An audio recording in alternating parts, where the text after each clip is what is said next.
Where is the root of racism come from for us? And why is it so hard for us to get past seeing color? Yeah. Well, a lot of it's obviously it's learned. I mean, you don't see a racist or homophobic baby. Right. So True. it's actually learned. Wow, okay. And there are people inadvertently or on purpose that teach that because they're living in the perception of they are the other. They're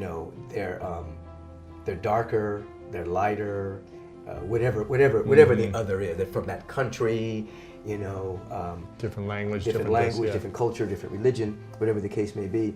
So people live in the context of other, and they haven't yet matured into realizing there really isn't any other. There's only variations on a theme. It's all music. You know what I mean? Right. Some's jazz, some's classical, some's R&B, whatever the case may be. Just variations on the theme. So it's not other. It's just we're the same inside, but we get to express. Now, why is that? Because the infinite is infinite. It doesn't repeat itself. It doesn't do do-overs, and it doesn't make mistakes. So all of us are unique expressions of the infinite. It would be boring. We all look the same. We all look the same. Yeah. You know what I mean? And we were all the same. I mean, first of all, can you imagine going through eternity being exactly as you are right now without any growth? No. It's called hell. You know what I mean? So if you can imagine that if everyone was exactly like you or exactly like me, and we just stayed the same forever, that's called hell. So the presence, which is infinite, recreated itself after its own image and likeness according to its infinite nature. We have such a variety of beauty and love and joy, and that's what we want to celebrate. And people that are in fear, are bigoted, racist, they're mainly living in fear, and then they promote that fear. Oh, the Mexicans, oh, the Arabs, oh, the black people, whatever, you know what I mean? They promote that fear, and they end up living in a very small world. Yeah. Yeah. How much of a role does religion play in creating fear in each religious community of people that aren't in those communities? It depends on the maturity of the spiritual teacher. Religion itself the word means to return to the source. So religion itself is supposed to be a vehicle that brings people back to the source. Back to love. Back to love, back to connectedness. However, it is sometimes used as a sense of separation, depending on the maturity of the spiritual teacher.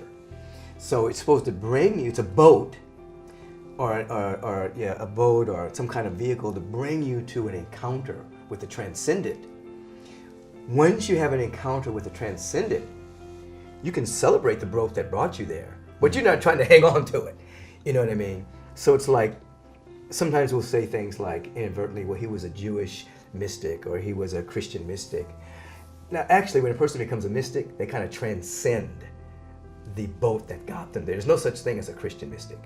There's no such thing as a Buddhist mystic. There's no such thing as an Islamic mystic. Because once you become a mystic, that means you've transcended the boats and you realize we're all one. Right. You've transcended the religion. Religiosity. Yeah. And you can still honor. Of course. You honor it. The principles and the foundation, Yeah, you honor where you came from, but you're not trying to convert everybody to that anymore. So religion in its highest practice brings people together. In its lowest practice, it separates people. Yeah. And you have people that become fundamental, and they'll say things like, this is the path. If you don't walk this path, you're going to hell. That's a very limited perception. Now, how does a person get there? And there's fundamentalism in every religion. Yeah. A fundamentalist simply believes that what they believe may or may not be true. So they have to convert you because they're afraid they might be wrong. Right.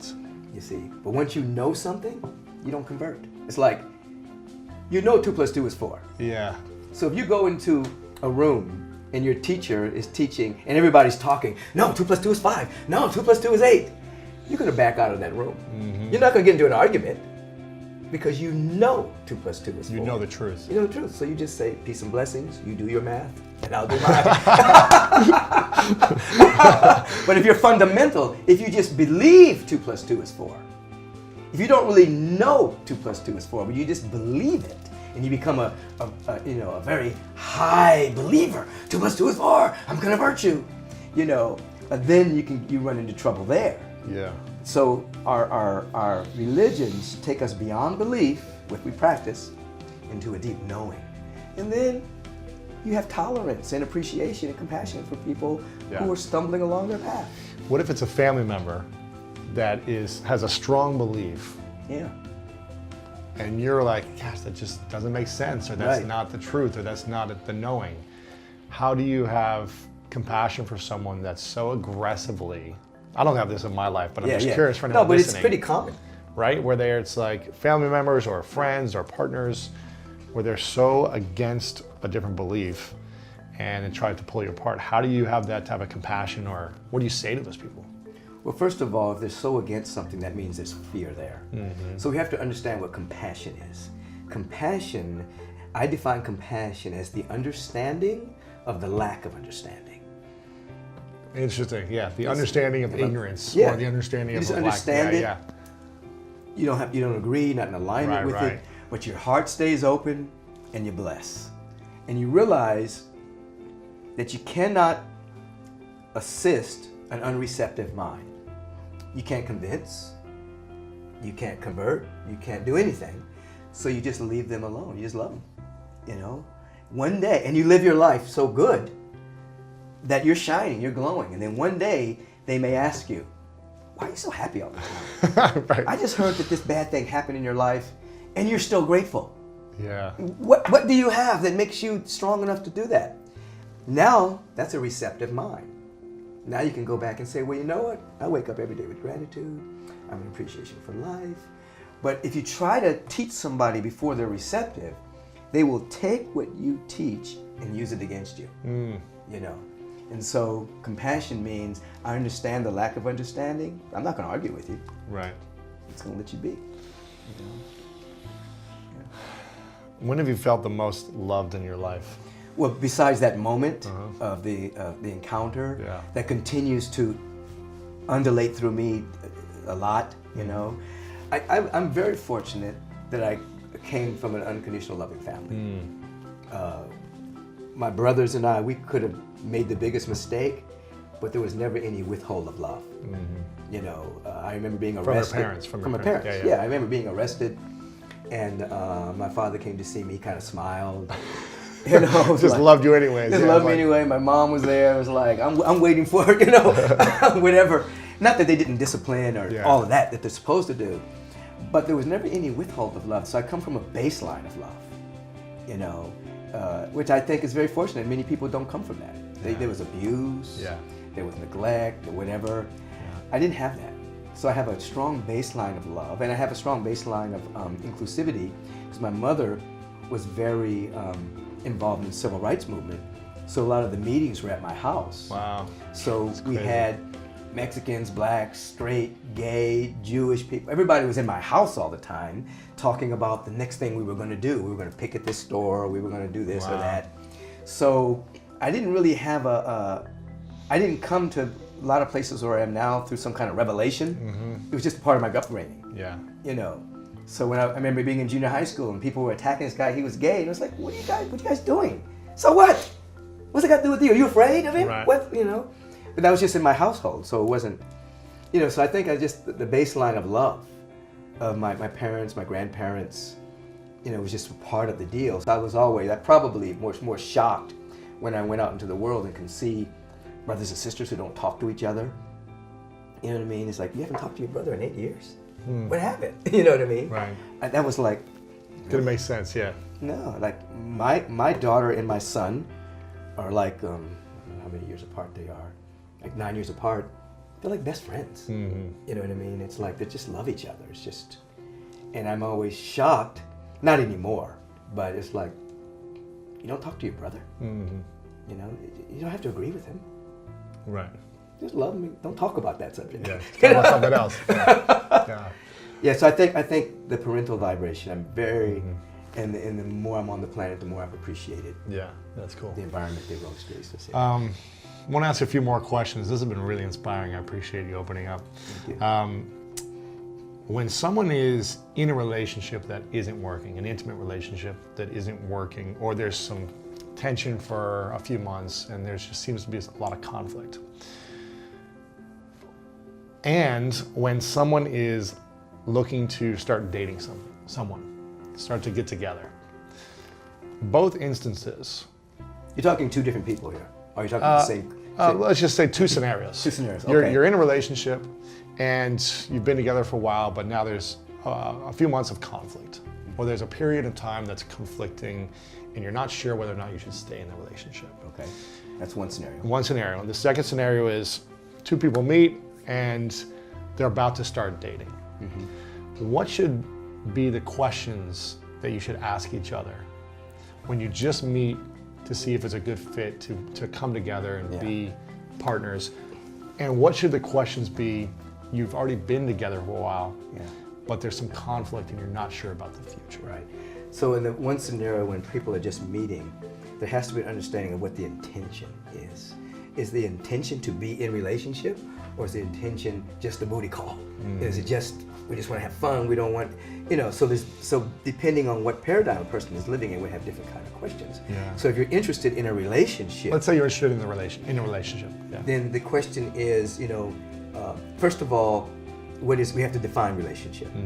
A relationship is what we call a joint participation in the good of life. It's a participation in something larger. I like that. Okay? That's good. So it's not just, so when we understand that I'm not trying to get my good from you, I'm not trying to get my love from you, and you're not trying to get it from me, we're bringing it to the table. And it's like this, if two fish are swimming in the ocean, and one fish says to the other fish, baby, if you give me what I want, I'll give you all the water you can have.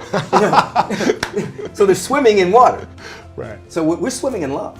Wow. So I can't give it to you, but I can participate in it, and I can bring that to the table. My loving can bring that to the table. So that means when people come together, they're actually coming together to grow in perfecting their loving.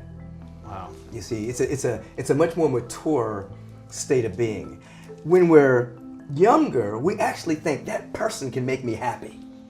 That person can't make you happy. You have to bring happy. That means you have to work on yourself, and you bring happy to the relationship. You bring peace, you bring love, you bring forgiveness, you bring compassion. So when people are first coming together, we have to see, are we at the same level in terms of wanting to grow together? Yeah. Okay, and then we're happy. We support each other. I'm going to love to the best of my ability. Now, so it's the same question. If a relationship is in breakdown, then are we still growing? Or has the growth stopped? Is there a chance to keep the growth going? Are we interested in each other? Are we interested in each other's growth? Has the path diverged? This person is really more interested in this. This person is more interested in that. Is the growth stopped? If the growth has stopped and we've gleaned the lessons, then we have to look at that. Now, in the Western culture, America is like a very young country. It's a couple hundred years old. When you look at indigenous cultures, some of the Native American cultures, some of the other cultures thousands of years old, they have renewal. For instance, in certain Native American cultures, every 7 years you renew. Your relationship. You see, do we have more juice here? Or do we not? Now, if you don't have juice, there's no fault. There's no like, you culprit here, you don't love me anymore, you didn't do this, whatever. It's like, what? We've learned this, and this. We're both better people. Let's go another 7. Wow. Or, it's time to go our separate ways in this form. Wow. And then in African culture, there's a space where the people maybe this is over, and they'll come to the community, and then they gather with the elders, and the elders will do divination and say, you guys are finished. Wow. You guys have done your job. You can stay together if you want, but you don't have to. Or they'll say, no. you still got a little work to do in this area. You know what I mean? So in the Wow. Western So there's culture, no like blame or guilt or shaming that's in or Western culture. wrongdoing. That's in Western culture. We're young. We're babies. People think 200 years. Yeah. There's been cultures on the planet thousands of years, you know Yeah. what I mean, that have a deeper insight into the unfolding of the soul. You know, not just getting your house, 2 kids, and, you know, retiring and dying. You know what I mean? Yeah. It's an unfoldment of the soul.